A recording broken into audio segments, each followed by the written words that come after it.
دوستانو سلامونه. نن درته په دې ویډیو کې په انسټاګرام کې د ژبې بدلولو طریقه ښیم چې تاسو څنګه کولی شئ د انسټاګرام برنامې ژبه تغییر کړئ یا تنظیمات یې هرې ژبې ته چې تاسو غواړئ واړوئ. هغه لپاره تاسو لومړی انسټاګرام باندې کلیک کړئ او بیا به په پروفایل باندې کلیک کول نه وروسته په درې خانو باندې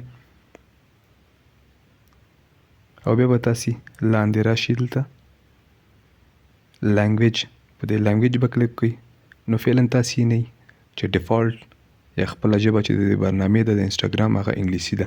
نو هرې ژبې ته چې تاسو غوښته چې تغییر یې کړئ هغه لپاره به تاسو دې ځای کې هره ژبه چې مو خوښه وه هغه به تاسو انتخاب کړئ. مثلا غواړئ فارسي ته یا پرشین ژبې ته هغه لپاره به تاسو په فارسي باندې کلیک کړئ. کله چې کلیک وکړئ لږ صبر وکړئ، دې سره به ستاسو د انسټاګرام برنامې ژبه ستاسو د خوښې ژبې ته واوړي.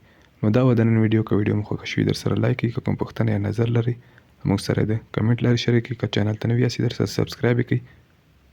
تر بلې ویډیو مو په پاک او مهربان رب سپارم. هر چیرې چې یاست ښاد اوسئ.